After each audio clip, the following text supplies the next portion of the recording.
ETF index mutual funds నేర్చుకుని stock మార్కెట్లో రాణించాలనుకుంటున్నారా? వెంటనే ఈ నెంబర్కి కాల్ చేయండి. నమస్తే రమ్మగారు. నమస్తే జయ. రమ్మగారు, డబ్బు సంపాదించాలని అందరికీ ఉంటుంది కదా. ఇంకా అసలు దానికి నాకు తెలిసి మితం లేనిది ఏదన్నా ఉందంటే డబ్బు సంపాదనేమో అనిపిస్తుంది. ఓకే, ఇక్కడితో ఆగిపోదాం, ఇది చాలు అనే తృప్తి అసలు డబ్బులో ఉండదేమో అని నాకు అనిపిస్తూ ఉంటుంది కదండి. సహజం కదా. దీనికి కష్టపడాలి. కష్టపడింది మనం డబ్బు సంపాదించుకోలేకపోతాం. అది ఎలాంటి కష్టం పడాలి? అసలు కష్టపడకుండా డబ్బులు వస్తాయా? కొంతమంది ఆలోచిస్తూ ఉంటారండి, మాకు డబ్బులు రావట్లేదు, మేము పేదరికంలోనే ఉన్నాం, లేదా ఇలానే ఉన్నాం, మాకు కలిసి రావట్లేదు అని. దానికి కలిసి రావట్లేదు అనే దానికి పక్కన కష్టం అనేది ఉండాలి, ప్లస్ అదృష్టం కూడా ఉండాలేమోనని నాకు అనిపిస్తూ ఉంటుంది. మీ ఒపీనియన్ ఏంటి? మనం చాలా గాలి పీల్చుకున్నాం, ఇంకా చాలు అనిపిస్తుందా మనకి?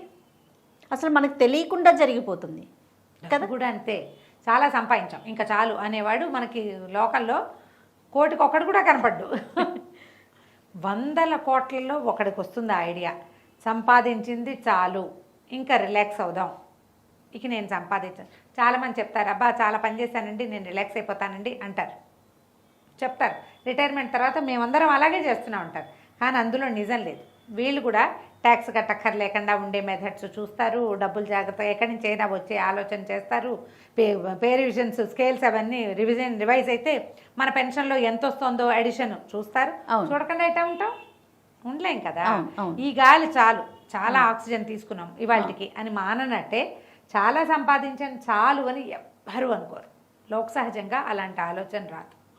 ఫ్యూచర్ కోసం ఒక ఏదైనా పెట్టుకున్నారు లంసమ్ అమౌంట్ ప్రజెంట్ ఖర్చుకి, ఒకవేళ అక్కడ వచ్చేది ఏం లేదు, అవి ఉన్నదే వాడుకోవాలనుకో, చాలా జాగ్రత్తగా అయిపోతారు. సహజం ఇది. పైగా కలిసి రావట్లేదు. ఇప్పుడు కష్టపడకుండా డబ్బులు సంపాదించాలి అంటే ఎవడి వల్ల కాదు. రెండు ఫ్యాక్టర్స్ నడుస్తాయి. ఈజీ మనీ అనేది ఒక విధానం. సాధారణంలో ఇవి ఇతరులను మోసం చేయటము, ఎవడి డబ్బైనా కొట్టేయటముగానే ఉంటుంది. అంతేగా. ఇంకొకటి లక్ ఫ్యాక్టర్ ఉంటుంది వీళ్ళకి.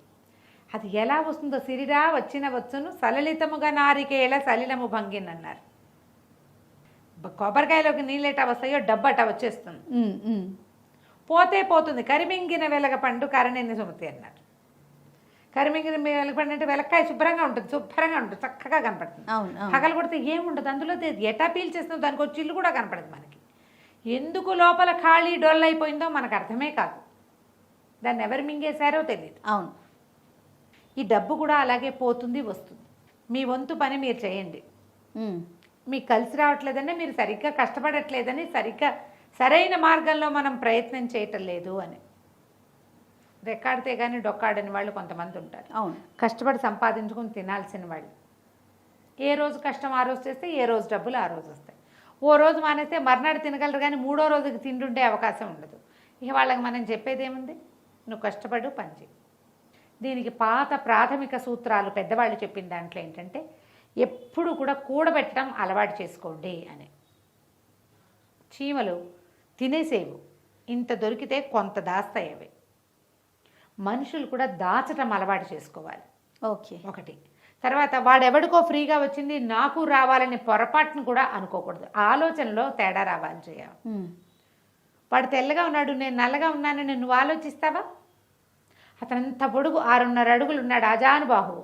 ఈయన ఒక ఆయన 5'7", 5'8" ఉంటాడు. ఆయన ఎబిలిటీ అయింది, ఈయన ఎబిలిటీ అంతే కదా. నేను పొడుగు లేనని నువ్వు చింతించవు. అలాగే వాడికి డబ్బు ఉంది నాకు లేదని చింతించకూడదు. సాధ్యమా రమ్మగారు? కాదు. మనం ఆలోచన మార్చుకుంటేనే కదా జయ. నువ్వు స్ట్రెస్ ఫీల్ అవుతావు చూడు, నేను సంపాదించలేకపోతున్నానో, నాకు కలిసి రావట్లేదనో ఆలోచించి నువ్వు ఏదైనా ప్రయత్నం చేస్తే బాగుంటుంది. వాడికి ఉందో అని నువ్వు ఆలోచిస్తే అది తప్పు కదా. కరెక్ట్. అసలు ఆ ఊహ చెయ్యొద్దు. సముద్రంలో పడ్డాం, నీ పోని నదిలో పడ్డాం, నీ ఈత నువ్వు వీదుకోవాలి. పక్కవాడు ఏం చేస్తున్నాడో తలకాయ తిప్పి చూస్తే నువ్వేమవుతావో చెప్పు నాకు. మునిగిపోతాం. ఇది సాధ్యమా అంటే సాధ్యం కదా. మంచి ఎగ్జాంపుల్. నీ కాలు నీ చెయ్యి నువ్వు వాడించాలి.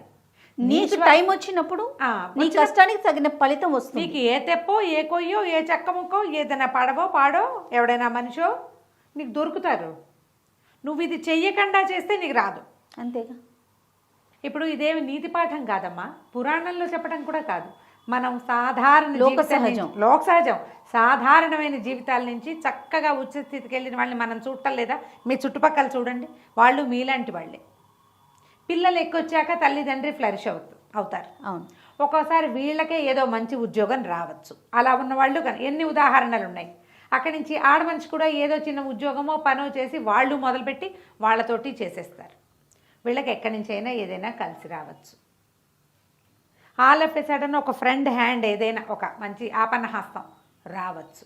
ఎన్నున్నాయి పాసిబిలిటీస్. మరి మరి నీ పక్కవాడికి ఏది వచ్చిందో నీకు అదే రావాలని పొరపాటును కూడా అనుకో. నీ కంటి రంగు నీదే, పక్కవాడి కంటి రంగు వాడిదే, ఎవడి చేతి ముద్ర వాడిదేలాగా. కానీ తెలుసుకోలేకపోతారు రమ్మగారు. తెలుసుకోలేక ఏంటంటే బాధపడి ప్రెజుడీస్ లోపల ఒక రకమైన కష్టంగా ఉంటుంది జయ.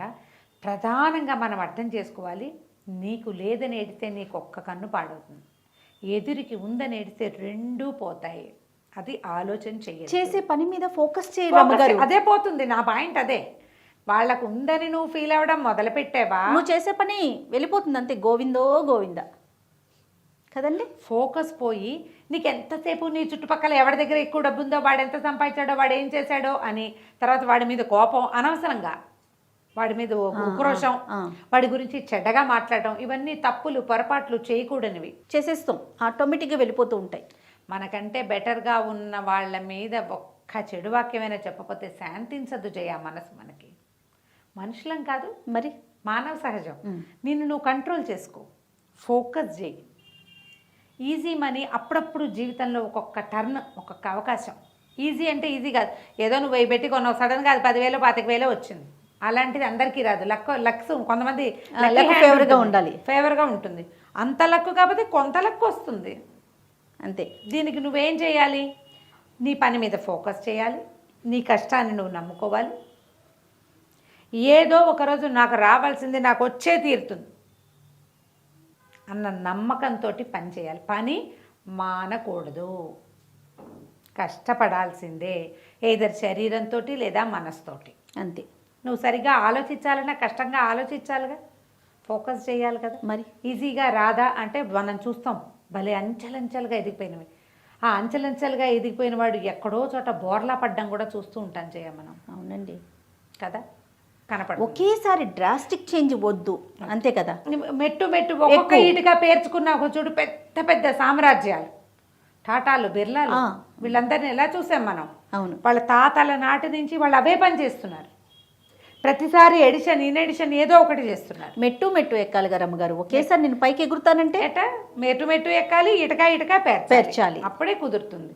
అందుకని ఈజీ మనీ మీద దృష్టి పెట్టుకోవద్దు. మీకు రావాల్సిన రోజు ఉంటే అదే వస్తుంది, కానీ డబ్బులు వచ్చాయని పని మానేయకూడదు. ఆలోచించండి. ఇవి చూడండి, మీకు పెద్దవాళ్ళకి నేను చెప్పాల్సిన మాటలు కావు, ఎవరికి వాళ్ళకే తెలుసు. ఇవి మీ పిల్లలకి చెప్పవలసిన మాటలు. ఎప్పుడు పిల్లలకి ఈ మాటలు నేర్పాలి, చెప్పాలి. సందర్భం వచ్చినప్పుడు ఈ వాక్యాలు వాడుకోవాలి, చెప్తూ ఉండాలి. రోజు చేస్తే కానీ, నిరంతరము పీల్చుకుంటే కానీ మనం బతకం. రోజు తినాలి కదమ్మా మనం బతకడానికి. అంతే కదండి. రోజు పని చేయాలి సంపాదనకి. ఓ 2 రోజులు రిలాక్స్ అయిపోతే కుదరకపోవచ్చు. ఇప్పుడు చూడండి, సెన్సెస్, ఈ మార్కెట్లు ఉన్నాయా, డబుల్ స్టాక్ ఎక్స్చేంజెస్, ప్రతి నిమిషము అలర్ట్గా ఉండాలి. అవును. స్టాక్స్ మీద ఉండాలి. ఇప్పుడు మనం చేస్తున్నాం, మనం కూడా ఎంతసేపు ప్రపంచం మీద దృష్టి పెట్టుకుని ఉండాలి. ఈ రోజుకి ఏం అవసరము, అవుట్డేట్ అయిపోతే మన ఎవడు చూస్తాడు. అవును. ప్రతివాడు అంతే కదా. ఏ సాఫ్ట్వేర్ ప్రొఫెషన్లోనే ఉంటారు, అప్డేట్ అవ్వాలి. ఏ టీచర్లుగానే ఉంటారు, వాళ్ళు అప్డేట్ అవ్వాలి, కొత్త విషయం తెలుసుకోవాలి. ప్రపంచం గురించి వీళ్ళు తెలుసుకుంటేనే పిల్లలకి చెప్పగలుగుతారు. అవును.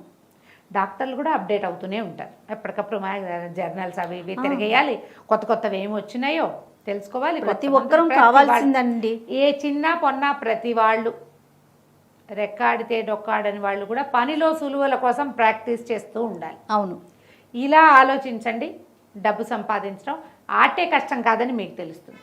తప్పకుండా. రైట్ రమ్మ గారు, నమస్తే.